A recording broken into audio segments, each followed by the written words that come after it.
Bienvenidos y bienvenidas a la sesión del delito de enriquecimiento ilícito, donde vamos a analizar los alcances dogmáticos y prácticos de este delito. Mi nombre es Carolina Rodríguez Castro y yo voy a ser la docente encargada del dictado de esta sesión. Para ello nos hemos trazado 5 objetivos. En el primero, identificaremos el alcance del delito de enriquecimiento ilícito. En el segundo objetivo, conoceremos la política criminal internacional de este delito. En el tercero, realizaremos un análisis histórico del mismo a partir de un recuento de la normativa nacional. En un cuarto objetivo, analizaremos la estructura típica del delito de enriquecimiento ilícito. Y como quinto objetivo, evidenciaremos algunos problemas prácticos del delito. Vamos con el primer objetivo, aquel que tiene que ver con la identificación de un alcance del delito de enriquecimiento ilícito. Para ello propongo una breve aproximación. El enriquecimiento ilícito es un comportamiento delictivo que se configura cuando un funcionario público incrementa excesivamente su patrimonio y no puede explicarlo como consecuencia de sus ingresos legítimos. Sobre ello, es importante resaltar la presencia de 3 elementos claves que nos van a acompañar a lo largo de esta sesión. El primero es la presencia del funcionario público como un aspecto que va a determinar el que estemos ante un delito de corrupción. El segundo elemento hace referencia al incremento excesivo del patrimonio del funcionario público. Y finalmente, el tercer elemento consiste en la explicación razonable en atención a los ingresos del patrimonio, la misma que va a faltar en el presente caso para la configuración de este delito. Ahora bien, luego de esta aproximación inicial al delito de enriquecimiento ilícito, pasemos a analizar la política criminal internacional de este delito a efectos de conocer qué extremos se han trazado para una estrategia conjunta de lucha contra la corrupción y sus efectos. Tendremos ocasión de analizar en primer lugar a la Convención Interamericana contra la Corrupción en esta materia.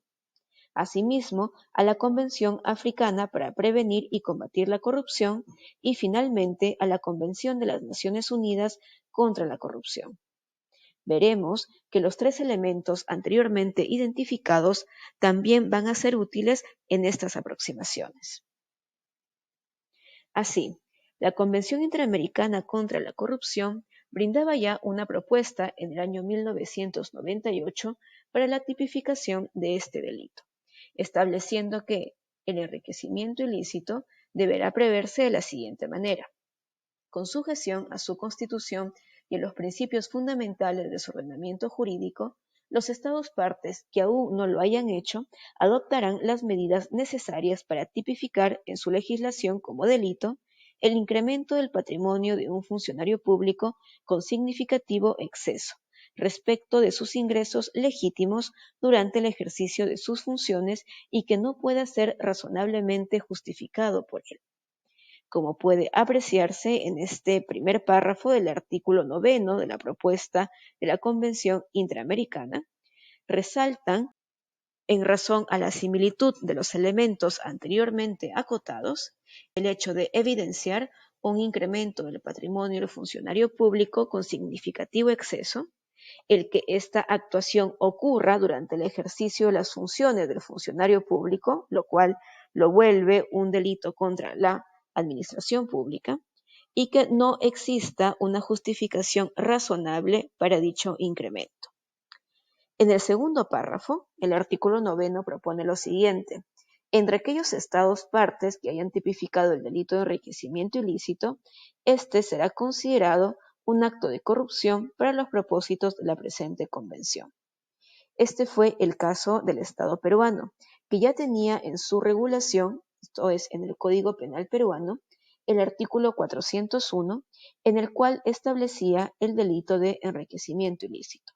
Si bien el artículo 401 nace como parte de aquel catálogo de conductas que atentan contra el correcto funcionamiento de la administración pública, lo cierto es que si hubiera otro supuesto donde algún Estado parte establecía la tipificación de este delito y no lo había considerado como tal, pues según el segundo párrafo del artículo 9 de esta convención, debía entenderse como un acto de corrupción para los propósitos de todo el contenido establecido por este documento internacional. En el tercer párrafo, el artículo 9 señala lo siguiente: aquel Estado parte que no haya tipificado el enriquecimiento ilícito brindará la asistencia y cooperación previstas en esta convención en relación con este delito, en la medida en que sus leyes lo permitan. Este es un aspecto importante de resaltar, pues normalmente para que ocurra la asistencia y la cooperación internacional de un país respecto a otro, es importante que se cumpla con el principio de doble incriminación. Esto es, que en ambos países, tanto en el país requirente como en el país receptor, exista la conducta tipificada para que de esta manera pueda darse el ejercicio de ambas soberanías. Sin embargo, conforme se aprecia en este tercer párrafo, en caso no exista esta tipificación en alguno de los Estados partes que busca acceder a esta asistencia y cooperación internacional, deberán igual los Estados brindar la misma en caso se requiera identificar a un activo de ese funcionario público que se encuentre localizado en otro Estado parte. Por su parte, la Convención Africana para Prevenir y Combatir la Corrupción del año 2003 estableció, bajo la lengua inglesa, la denominación de illicit enrichment para efectos de denominar al enriquecimiento ilícito. En esta oportunidad se establece que se entenderá como enriquecimiento ilícito aquel incremento significativo de los bienes del funcionario público o de cualquier otra persona, cuando este funcionario público no puede explicar razonablemente dicho incremento en relación a sus ingresos. Es importante, pues se puede ver que en la Convención Africana también se hace referencia a un incremento significativo. Estamos también ante la figura del funcionario público que resalta y también estamos ante la ausencia de una explicación razonable que permita otorgar lógica al incremento patrimonial ocurrido en el funcionario público respecto de los ingresos que éste recibe. Aunado a ello, es importante resaltar que la Convención Africana establece un aspecto muy importante que en cambio no logra establecer la Convención Interamericana, y es la referencia expresa a que puede existir otra persona distinta al funcionario público que ve incrementado significativamente su patrimonio. ¿Por qué esto es importante? Porque el funcionario público no siempre puede ver incrementado su patrimonio como consecuencia de actividades ilícitas, pues en atención a evitar una eventual investigación penal, puede ocurrir que el patrimonio que se incrementa no es el de él, sino el de un amigo o una amiga o de algún familiar cercano. Por ese motivo, es importante mantener una visión amplia de la comisión de este delito y aplaudir la iniciativa que surgió a través de la Convención Africana. La Convención Africana también incluye un artículo 8 donde se hace referencia a la necesidad de que se establezca asistencia y cooperación internacional en aquellos estados partes de la Convención, incluso si es que el enriquecimiento ilícito no ha sido previsto expresamente como un delito. Por su parte, la Convención de las Naciones Unidas contra la Corrupción del año 2004 va a recoger muchos de los elementos que hemos visto hasta ahora, al establecer lo siguiente.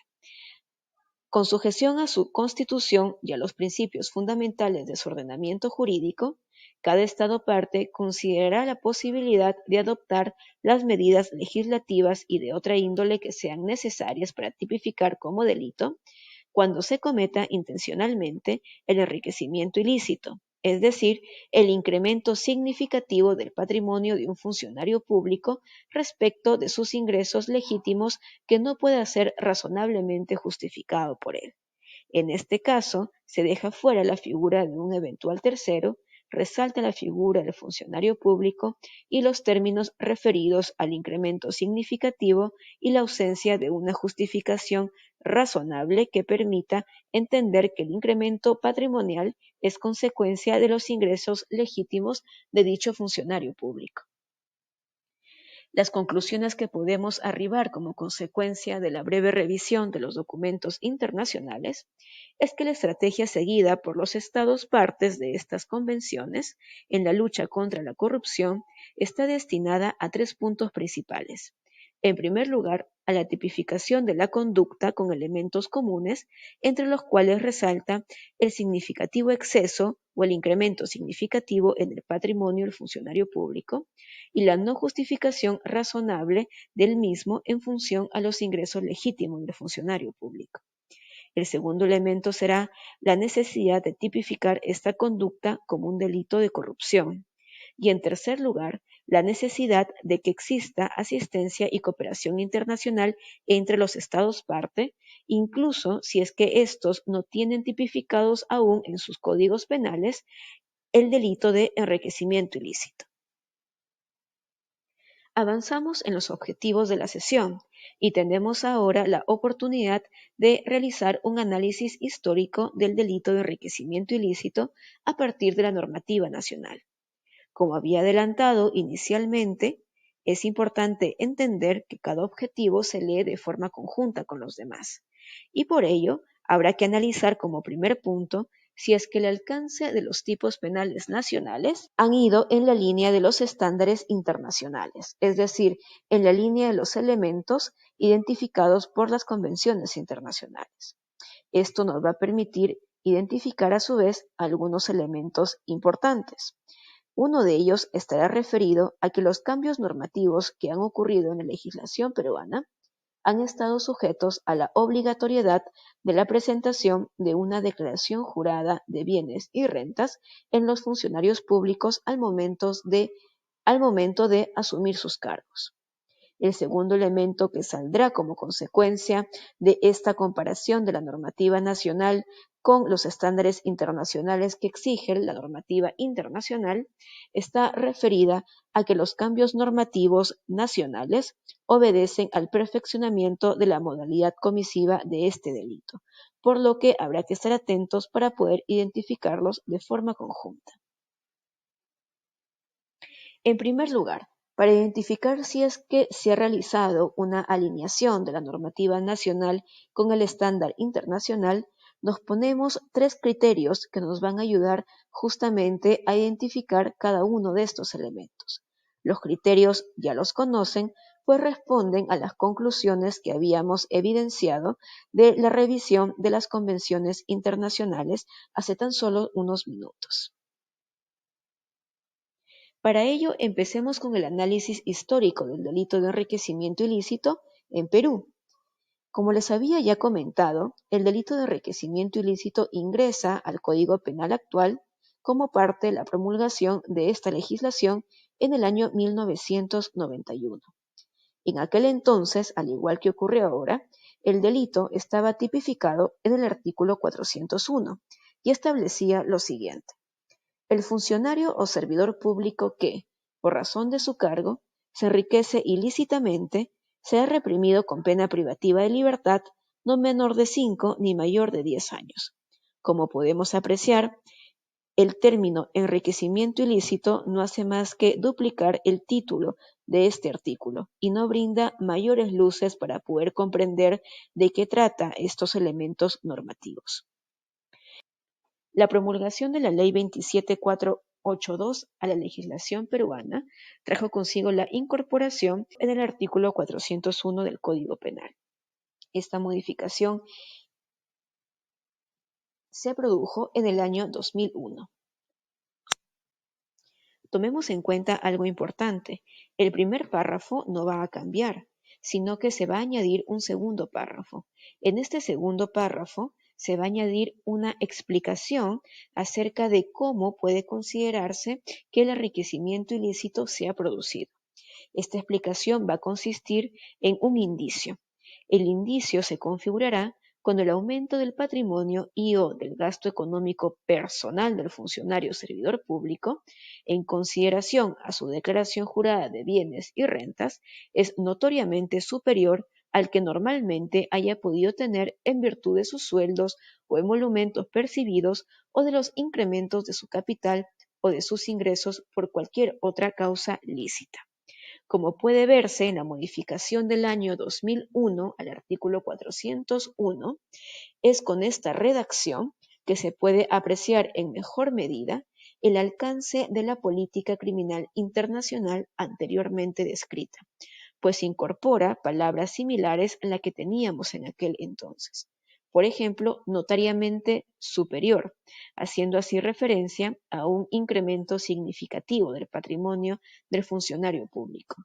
Por su parte, también se prevé el término normalmente, ello también de forma similar a la necesidad de evidenciar una justificación razonable que me permita afirmar que el incremento patrimonial es consecuencia de los ingresos legítimos del funcionario público.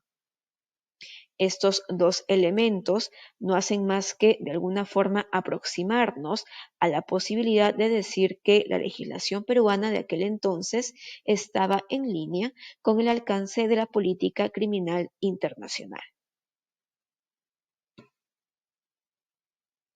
Un aspecto que también habrá de tener en consideración en la modificación del año 2001 es el ingreso a esta tipificación de la herramienta de la declaración jurada de bienes y rentas. ¿Ello por qué? Porque será esta herramienta la que nos marcará la pauta de análisis respecto al incremento o no de los bienes por parte de los funcionarios públicos.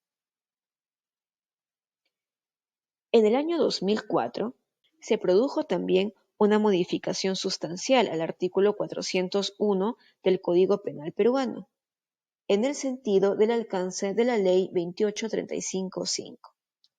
El artículo 401 del Código Penal peruano establecía ahora 3 párrafos. En el primero tendremos a la conducta base del delito de enriquecimiento ilícito.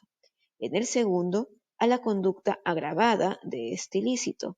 Y en el tercero, se repite y se recoge el alcance de la configuración del indicio como parte de identificar al delito de enriquecimiento ilícito.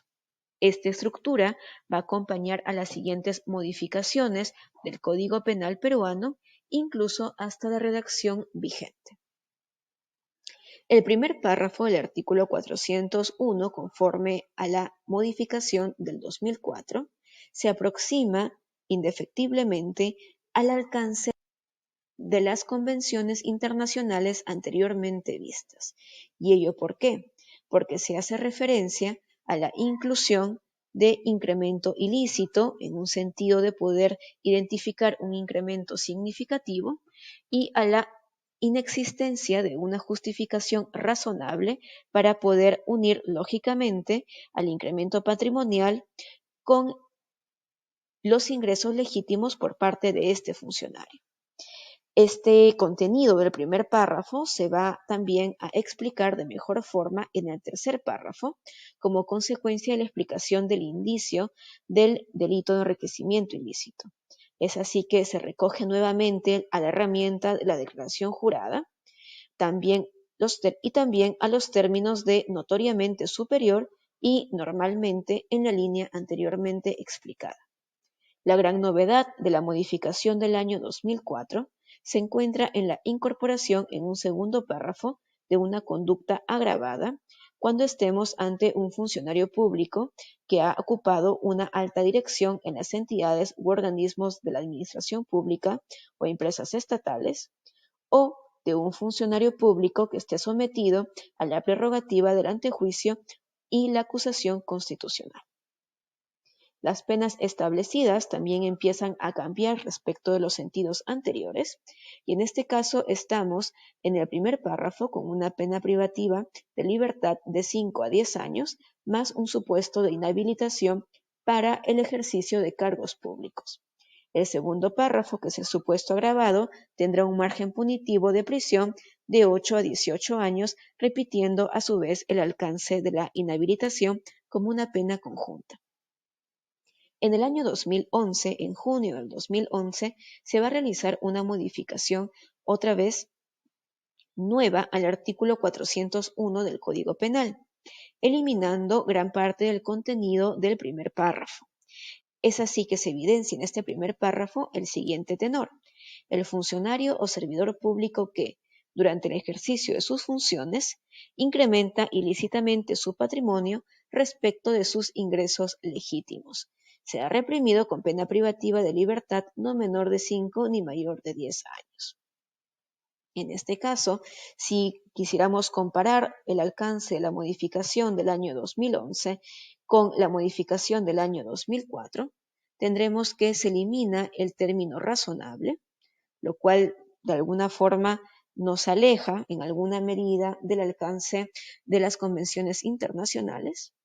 Y también habrá que tener en consideración que se elimina el alcance de la pena de inhabilitación de forma conjunta a la privación de libertad. El segundo párrafo de este delito, en la modificación de junio del 2011, se mantiene, salvo por la colocación de una pena conjunta de inhabilitación, y en el tercer párrafo también se mantiene la misma estructura de explicar el alcance del indicio, manteniendo a su vez las herramientas básicas para ello: la declaración jurada de bienes y rentas por parte del funcionario público, el alcance notoriamente superior del incremento patrimonial y la carencia de un criterio de razonabilidad, y por su parte, nuevamente la continuación de la palabra o del término normalmente, de forma similar a lo que podríamos tener en ese extremo. Un mes después, en julio del 2011, se realiza una nueva modificación al artículo 401 del Código Penal, y en este caso el único cambio que será llamativo será aquel referido al abuso del cargo. Esto se va a incorporar de alguna forma reemplazando la anterior redacción que había, donde únicamente se refería al momento comisivo, que este era durante el ejercicio del cargo, y ahora será abusando de su cargo, lo cual de alguna forma también lleva a una aproximación mucho más precisa de este delito como un delito de corrupción de funcionarios. Los demás extremos se mantienen, salvo por el alcance de las penas. En el primer párrafo la pena de prisión se mantiene, sin embargo en el segundo párrafo tendremos ahora una pena de prisión de 10 a 15 años. En el año 2013 ocurre una nueva modificación de este tipo penal, pero la modificación sustancial que hay que identificar en este caso se encuentra únicamente en el alcance de las penas. Es así que se vuelve a una estrategia de pena conjunta, pero ya no en el extremo de la inhabilitación, sino en el extremo de los días multa. Ello, digamos, unido o de forma conjunta a las penas de prisión anteriormente señaladas. Los demás extremos de este ilícito también se van a mantener en gran medida. La última modificación al artículo 401 ocurrió con la promulgación del Decreto Legislativo 1243 en el año 2016. En este artículo 401, que se encuentra vigente a la fecha, se mantiene la estructura de los 3 párrafos ya comentada, se mantiene a su vez los elementos característicos del abuso del cargo, el incremento ilícito del patrimonio y las herramientas de declaración jurada de bienes y rentas, los términos de notoriamente superior y normalmente, también ya comentados. La gran modificación de este delito será la pena conjunta, no solamente por la parte de la prisión, sino también por la parte de inhabilitación y días multa. Es decir que a la fecha, en este delito, tenemos un ilícito que tanto el tipo base como el tipo agravado se sancionan de forma conjunta con 3 penas: prisión, inhabilitación para el ejercicio de cargos públicos, del uso de títulos profesionales, grados y demás títulos honoríficos, y adicionalmente de los días multa establecidos en el literal de la norma. Con el análisis de estos textos, que hemos tenido ocasión de analizar muy brevemente, corresponde que en este estadio realicemos algún análisis también mucho más minucioso de cómo estas modificaciones normativas se han alineado o no con el alcance de la normativa internacional. Podemos ya adelantar alguna opinión respecto a este interrogante. Así, por ejemplo, en función a los tres criterios que teníamos en mente, podríamos adelantar que sí es posible apreciar una alineación de la normativa nacional vigente con el alcance de la política criminal internacional. No obstante, nuevamente es importante verificar esta idea con mayor detalle y en función a los criterios aquí identificados. El primer criterio estará referido a la necesaria tipificación de la conducta como un delito de corrupción de funcionarios. Para ello, habrá que verificar en un primer momento si el enriquecimiento ilícito estuvo previsto en la legislación penal peruana como un delito de corrupción y, en segundo lugar, si es que se encontraba clara la referencia a la figura del funcionario público como sujeto activo de este ilícito. En ambos casos debemos decir que desde el inicio de la redacción en el Código Penal peruano de 1991, con todas las promulgaciones que ocurrieron hasta el tipo penal vigente del 2016, es posible apreciar que estos dos criterios se cumplen a cabalidad. Es así que, por ejemplo, la tipificación del delito de enriquecimiento ilícito como un delito contra la administración pública se ha producido en todos los años. Por su parte, la referencia y la figura del funcionario público también la encontramos en todas estas modificaciones normativas. No obstante, una precisión al respecto es que hacia el año 91 y 2001 únicamente teníamos una mención a dicho cargo, es decir, del funcionario o servidor público, mientras que a partir del año 2004 hasta el 2016 esta precisión se hará mucho mayor.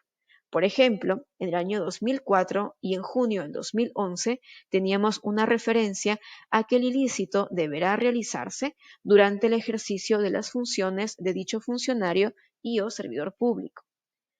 No obstante, esto es un aspecto que se va a corregir para la modificación del año 2011, en julio del 2011, y que acompaña al 2013 y 2016, y ahora estaremos ante un abuso del cargo. Ello también en la línea de la comprensión de estos ilícitos como delitos de infracción de deber. Continuemos con el análisis de estos criterios. Se tiene también otro criterio como es la tipificación de conducta como un delito con elementos comunes. ¿Por qué? Porque claro, el enriquecimiento ilícito, si es que se sigue la lógica de la política criminal internacional, tiene como propósito que todos los estados partes de las diferentes convenciones suscriban dicha convención y por tanto repliquen los elementos comunes en los tipos penales que corresponden a sus respectivas legislaciones. Uno de estos elementos comunes que evidenciamos ya desde el objetivo anterior es el segundo elemento que se requiere que esté común a todas las legislaciones, se encuentra en la carencia de una justificación razonable a efectos de poder identificar que el incremento patrimonial responde a los ingresos legítimos de dicho funcionario público. En el primer caso, respecto al significativo exceso en el patrimonio o el incremento significativo del patrimonio, vamos a identificar a grandes rasgos que este sí se encontraba desde el inicio de la inclusión de esta conducta en el Código Penal peruano hasta la legislación vigente. Sin embargo, la referencia a este elemento ha ido cambiando con el paso de los años. En el año 1991 y 2001 únicamente se hacía referencia a la denominación de enriquecimiento, duplicando en esa medida el alcance del título que tenía este delito. Sin embargo, a partir del año 2004 se van a añadir algunas palabras que van a repetirse hasta el año 2016. Entre ellas se encuentran ilícitamente incrementa o incremento ilícito y notoriamente superior como parte de aquella cualidad que deberá tener el respectivo incremento del patrimonio. En cuanto al segundo elemento referido a la carencia de una justificación razonable en función a ingresos legítimos de los funcionarios públicos, tenemos que tal como está en la legislación internacional, este únicamente se recogió de forma expresa en el año 2004. En el año 91 no teníamos aún ninguna referencia y lo que sigue de las modificaciones hasta la redacción vigente del referido tipo penal es que tendremos la palabra normalmente, ¿no? Y ello, digamos, que intentará de alguna forma suplantar o acercarse a la carencia de una justificación razonable a efectos de poder explicar el referido incremento patrimonial en función a los ingresos legítimos. La legislación actual mantiene la redacción de normalmente. Esta sería un poco la denominación que nos permite de alguna forma acercarnos a este cuarto criterio de análisis.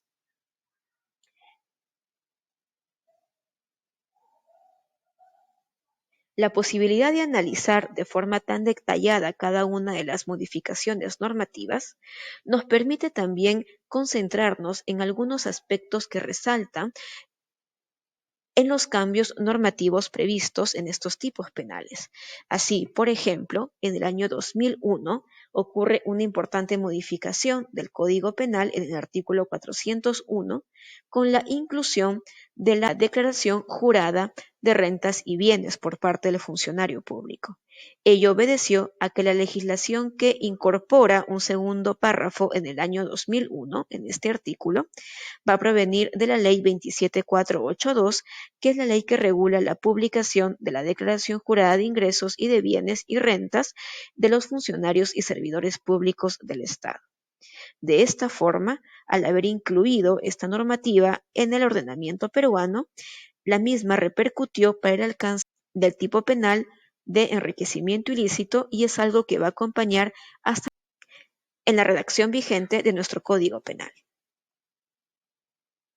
Otros aspectos que también permiten evidenciarse como consecuencia de este análisis mucho más específico de las conductas comisivas se encuentran en el perfeccionamiento de la modalidad comisiva que conllevó a la modificación normativa de los tipos penales. Así, por ejemplo, el sexto criterio de análisis será la descripción del indicio de enriquecimiento. Esta descripción la vamos a tener actualmente en el tercer párrafo del artículo 401, pero se va a añadir en la estructura de este delito a partir del año 2001. El séptimo criterio se va a identificar con la inclusión de un supuesto agravado que involucra a altos funcionarios y en este caso verificaremos que la agravante, que actualmente la tenemos en el segundo párrafo, se va a incorporar a partir de la modificación del año 2004 y se va a mantener a lo largo de las distintas modificaciones. El octavo criterio lo podemos identificar en las penas señaladas por el tipo penal, donde se inicia junto a una redacción de tipo base en el año 1991 con un margen punitivo que únicamente contemplaba una pena privativa de libertad de 5 a 10 años y va a terminar en el año 2016 con penas conjuntas que involucran penas privativas de libertad, inhabilitación para el ejercicio del cargo público y la posibilidad de imponer también días multa. Este análisis de los tipos penales que hemos visto nos permite tener una antesala para poder adentrarnos en la parte un poco más dogmática de análisis de este delito. Es así que pasamos al cuarto objetivo, referido al análisis de la estructura típica del delito de enriquecimiento ilícito, donde vamos a ver tres contenidos puntuales: la tipicidad objetiva del delito, la aplicación residual del tipo penal y los problemas interpretativos del mismo. Ya hemos revisado de forma conjunta en qué consiste el delito de enriquecimiento ilícito. Es así que se entiende que el primer párrafo hará referencia al comportamiento base, el segundo párrafo al comportamiento agravado y el tercer párrafo explicará en qué consiste el alcance del indicio anteriormente acotado. Vayamos entonces en una lectura detenida de este tipo penal a verificar el alcance del primer párrafo y del tercer párrafo de este tipo penal. Como ustedes pueden apreciar, a efectos de poder contemplar y conocer la tipicidad objetiva de este delito, estoy mostrando una pequeña gráfica que nos va a permitir comprender con mucho más facilidad todo el contenido del tipo objetivo. En primer lugar, habrá que hacer referencia al bien jurídico protegido por este ilícito. Conforme afirma la doctrina mayoritaria, el bien jurídico protegido por este ilícito sigue el esquema de bien jurídico categorial pensada para otros delitos contra la administración pública.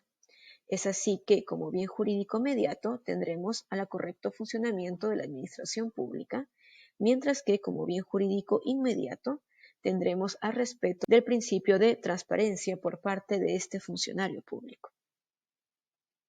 En razón a ello, entonces, habrá que analizar el contenido del tipo objetivo. Como sujeto activo de este delito tenemos al funcionario o servidor público. Esto es importante porque, como ya habíamos anotado, el tipo penal peruano no recoge el alcance de la propuesta de la Convención Africana, porque no incluye expresamente como sujeto activo a cualquier otra persona que no sea funcionario público y que también puede contribuir o ayudar al funcionario público a que éste no evidencie un incremento patrimonial y por tanto no puede estar sujeto a una eventual responsabilidad penal. Como bien sabemos, conforme a la teoría del delito, podremos incluir a estos terceros bajo la figura del extraneus a efectos de evidenciar que dicha persona puede resultar también responsable por la comisión de un delito contra la administración pública en la medida en que se identifique como un cómplice primario. No obstante, la imputación del delito será la misma, en razón a su vez a la teoría de la unidad del título de imputación. En razón a la identificación del bien jurídico categorial, se entiende que estamos ante un bien jurídico colectivo, donde el sujeto pasivo no será una única persona, sino que será una colectividad. En ese sentido, se identifica en primera línea como sujeto pasivo al Estado, entendiendo que el incremento ilícito del patrimonio por parte del funcionario público se realiza a expensas del Estado y de la labor que éste realizaba para el Estado. El Estado sabemos que no es otra cosa que la representación de la sociedad. Es por ello que, en segunda medida, en segunda línea, tendremos también a la sociedad como aquel colectivo afectado por parte de este delito. Ya habíamos adelantado que las penas previstas para este delito son, en este tipo base, de 3 clases: pena privativa de libertad, inhabilitación para el ejercicio de la función pública y para el uso de grados honoríficos, y también la posibilidad de imponer días multa. Ahora bien, cuando el tipo penal hace referencia al incremento ilícito del patrimonio por parte del funcionario público, no hace otra cosa que evidenciar la necesidad de verificar un resultado. Es así que el resultado será justamente el incremento del patrimonio. Pero el tipo penal no recoge ninguna actuación específica para que pueda producirse dicho incremento. Así, cualquier acción que pueda realizarse para dicho propósito y que logre conseguirlo será considerada una acción idónea para la comisión de este delito. Aunado a ello, es importante realizar una lectura de este primer párrafo junto al tercer párrafo del artículo 401, pues el incremento ilícito del patrimonio no es otra cosa que la referencia a cómo se puede acreditar el mismo a través de un indicio. Así, por ejemplo, en el tercer párrafo encontramos una aproximación a lo que puede entenderse como un elemento normativo del tipo, que no sería otra cosa que el incremento ilícito de este patrimonio. Así, por ejemplo, se entiende que el aumento del patrimonio del funcionario público deberá darse como consecuencia de un aumento, o un incremento, o como consecuencia de un gasto económico personal del mismo. Es decir, no basta únicamente con sumar activos por parte del funcionario público, sino también que esto puede evidenciarse en la posibilidad de que el nivel de gasto de este funcionario público aumenta. Por otro lado, es importante resaltar que el tercer párrafo hace referencia a la condición que debe verificar este incremento para poder ser catalogado como un delito, y señala lo siguiente: el aumento debe ser notoriamente superior. El término así utilizado es sumamente vago. Nos hace referencia a una posibilidad cualitativa de poder entender dicho incremento como tal, No obstante, no nos marca ninguna pauta que pudiera darnos mayores vistos de claridad sobre el contenido del ilícito. En la misma medida, se señala en el tercer párrafo que el aumento no deberá ser consecuencia normal, es decir, normalmente, de los sueldos, emolumentos, incrementos de capitales o ingresos por causas lícitas. Es decir, incremento del patrimonio no será consecuencia normal de los ingresos lícitos del funcionario público. Aquí también tenemos un problema muy grande, porque no sabemos qué se entiende por normalmente. Si bien tenemos una fuerte ayuda respecto a la necesidad de contar con una declaración jurada de bienes y rentas, esta ayuda no llega a ser determinante si se lee de forma conjunta con lo que se entenderá como incremento notoriamente superior. Así, el alcance de estos términos resultan demasiado vagos, no están correctamente definidos y lo peor es que no podemos encontrar su alcance en ninguna normativa de carácter extrapenal. Esto genera una condición de indefensión muy fuerte para aquellas personas que vienen siendo juzgadas por esta conducta, pues ésta se justificará como consecuencia de cualquier clase de incremento que pueda ocurrir al patrimonio del funcionario público. El segundo párrafo del artículo 401 del Código Penal nos hace referencia a un agravante por la condición del sujeto activo.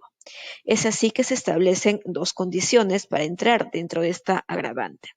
En primer lugar, se establece que el funcionario público ocupe cargos de alta dirección en las entidades, organismos o empresas del Estado, o, de forma alternativa, que el funcionario público esté sometido a la prerrogativa del antejuicio y la acusación constitucional. Si estamos ante alguno de estos dos supuestos, estaremos entonces también ante el segundo párrafo, que esto es la conducta agravada del delito de enriquecimiento ilícito, y la pena se verá incrementada conforme a los extremos proyectados en la pantalla. Ahora bien, hay un aspecto importante que de alguna forma se condice con todo lo que estamos conversando, que es la aplicación residual del tipo penal. Como yo les había señalado, el tipo penal de enriquecimiento ilícito hace referencia al resultado que deberá evidenciarse para entender que estamos ante una conducta ilícita. Así, el resultado será el incremento ilícito del patrimonio del funcionario público. Sin embargo, no describe ninguna conducta típica que pueda llevarme a ello. Por lo tanto, cualquier acción penal que resulte idónea para lograr dicho resultado será también parte de lo que se deberá comprender como la conducta típica de este delito. Esta clase de regulación no es extraña ni ajena al legislador peruano. Recordemos, por ejemplo, que el artículo 106 del Código Penal peruano recoge el delito de homicidio, en el cual se establece el que mata a otro, señalando así un elemento que no será otra cosa que un resultado, el matar, teniendo como presupuesto cualquier acción penal que vaya a describir una conducta idónea para lograr dicho propósito. Lo malo en el caso del delito de enriquecimiento ilícito es que cualquier acción idónea para lograr dicho resultado configura a su vez otra clase de delitos.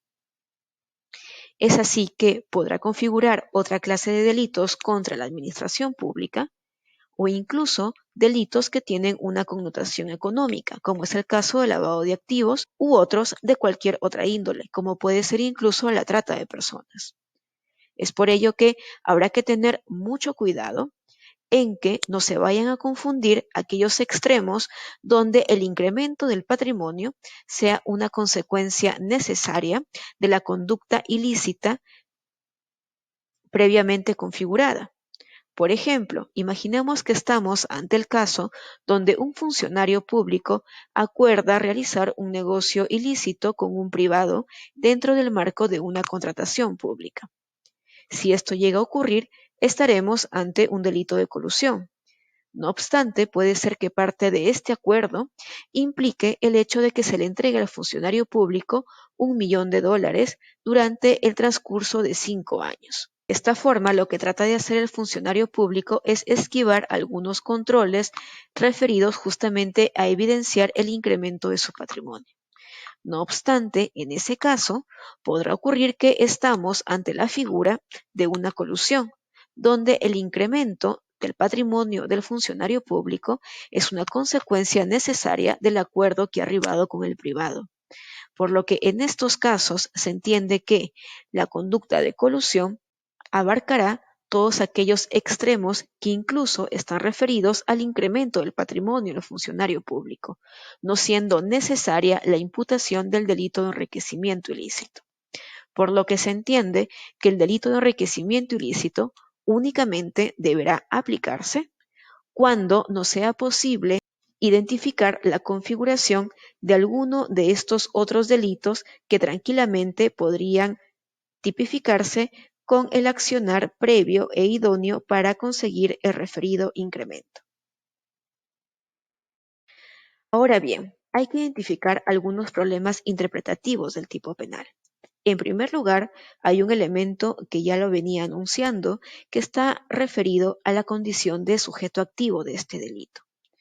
Si bien es un delito que recoge a la figura del funcionario o servidor público como sujeto activo, uno podría preguntarse si es que los terceros, es decir, aquellas personas que no siendo funcionarios públicos resultan cercanas a ellos porque tienen vínculos de familiaridad o porque son amigos o amigas o conocidos de estos funcionarios públicos y son ellos quienes incrementan su patrimonio para que el funcionario público no llegue a ser cuestionado. No obstante, una vez que esta persona deja de ser funcionario público, recibe estos bienes en devolución. O por el contrario, nunca pasan a ser de su poder, pero percibe las rentas y el disfrute de dichos bienes. Como ya habíamos adelantado también la respuesta, en estos casos tendremos que valernos de la figura del extraneus y bajo la teoría de la unidad del título de imputación, deberemos reconocerlos como cómplices primarios de esta actuación. Por otro lado, otro elemento problemático que resulta de la interpretación del tipo penal se encuentra en el incremento del patrimonio, el cual el tipo penal lo identifica como un aumento del patrimonio o un gasto económico personal. Si hablamos de un aumento del patrimonio, podríamos encontrarnos ante la adquisición de bienes, mientras que el gasto económico podrá implicar la adquisición de un servicio. Por ejemplo, imaginemos que el funcionario público no adquiere ningún bien, pero el funcionario empieza a viajar a diferentes países y en distintas oportunidades. En este caso, podría argumentarse que el nivel de gasto de dicho funcionario público se ha incrementado y el mismo no tiene ninguna correspondencia con las ganancias lícitas de su cargo. No obstante, y el problema interpretativo viene en este sentido, habrá que tener en cuenta otra clase de operaciones que posiblemente no lleguen a identificarse de forma tan clara en alguno de estos dos supuestos. Por ejemplo, ¿qué ocurre si el funcionario público, en lugar de comprarse un bien, paga la hipoteca de su carro o paga la hipoteca de su casa? En este caso, propiamente tampoco estaríamos ante un gasto, porque no es un bien que se agote, sino que por el contrario es el pago de una deuda. El tipo penal en cuestión no menciona de forma específica alguna de estas modalidades, por lo que habría que hacer un intento de interpretación en el sentido de afirmar que el patrimonio debe entenderse como la resta de aquellos ingresos y aquellos pasivos. De tal forma que, si es que existe un desbalance entre ellos que no se explica como consecuencia de los ingresos legítimos del funcionario público, debemos estar ante la configuración de un delito de enriquecimiento ilícito. Finalmente, llegamos al último objetivo de esta sesión, referido a la posibilidad de identificar problemas prácticos derivados del delito de enriquecimiento ilícito. Aquí vamos a verificar si es que la aplicación subsidiaria de los tipos penales, como es el caso del tipo penal de enriquecimiento ilícito, configura o permite configurar un supuesto de concurso de delitos con otros ilícitos que también son susceptibles de imponerse contra los funcionarios públicos. El segundo punto será la identificación del incremento patrimonial como parte del apoyo internacional en la identificación y recuperación de activos. Y en tercer lugar, la configuración del indicio desde el alcance de la prueba indiciaria. Vamos con el primer punto, la aplicación subsidiaria del delito de enriquecimiento ilícito y el posible concurso de delitos que puede evidenciarse con otros tipos penales referidos a la corrupción de funcionarios. En este caso hay que tener en consideración un aspecto que ya habíamos anunciado, que la acción penal idónea para conseguir el resultado de incremento patrimonial en el delito de enriquecimiento ilícito podrá corresponder a su vez a la configuración de otros delitos. Cuando esto llega a ocurrir, es importante fijarnos en el alcance del bien jurídico protegidos por estos otros tipos penales que también llegarían a configurarse y el alcance del delito de enriquecimiento ilícito.